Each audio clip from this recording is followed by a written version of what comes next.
जिंदगी में असफलताओं हो चुके हैं परेशान? अपना लें श्रीमद् भागवत गीता सार में बताए गए ये 5 टिप्स।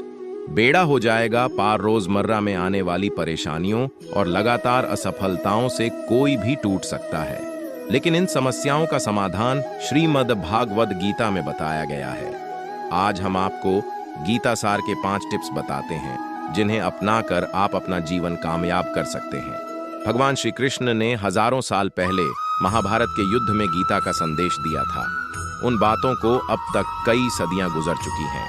इसके बावजूद गीता के उपदेश मानव जीवन के लिए अभी भी प्रासंगिक बने हुए हैं। कहा जाता है कि जिस प्राणी ने इन उपदेशों का सार समझ लिया, उसे जीवन में आगे बढ़ने से कोई नहीं रोक सकता। अगर आप भी जीवन में विभिन्न बातों को लेकर निराश हो जाते हैं, तो आपको श्रीमद् भागवत गीता का एक बार पाठ जरूर कर लेना चाहिए। श्रीमद् भागवत गीता में कहा गया है कि चाहे सुख हो या दुख, ईश्वर का साथ कभी न छोड़ें। केवल ईश्वर ही आपको भव के पार लगा सकता है, आपकी सारी विपत्तियों को दूर कर सकता है। यहाँ तक कि अगर आप मृत्यु के वक्त ईश्वर का नाम लेते हैं, तो जातक को भगवान का धाम मिलता है और वह जन्म जन्मांतर के चक्कर से मुक्त हो जाता है। गीता के संदेशों कहा गया है कि जिस व्यक्ति में गुस्सा, लालच या वासना में से कोई भी एक अवगुण हो, वह सीधे नरक के द्वार तक पहुंचने का अधिकारी बन जाता है। इसलिए जितना जल्दी हो सके इन अवगुणों से दूरी बना लें। ऐसा करने से आपका जीवन अपने आप सुखी बन जाएगा।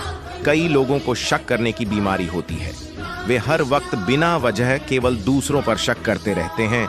इस शक की बीमारी के चलते रिश्तों में स्नेह और भरोसा दोनों खत्म हो जाते हैं। साथ ही परिवार टूटने के कगार पर पहुंच जाते हैं। इसलिए इस बीमारी को खुद से जल्द दूर कर देना चाहिए। इन बात पर कभी न करें। शोक गीता संदेश में भगवान श्री कृष्ण कहते हैं कि मृत्यु एक अटल सत्य है।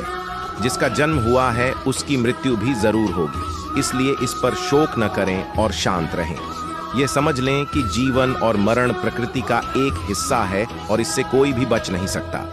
निस्वार्थ भाव से समाज की करें सेवा। श्रीमद् भागवत में कहा गया है कि प्रत्येक प्राणी को ईश्वर ने बुद्धि प्रदान की है। इसका इस्तेमाल नेक कार्यों को बढ़ावा देने में करें।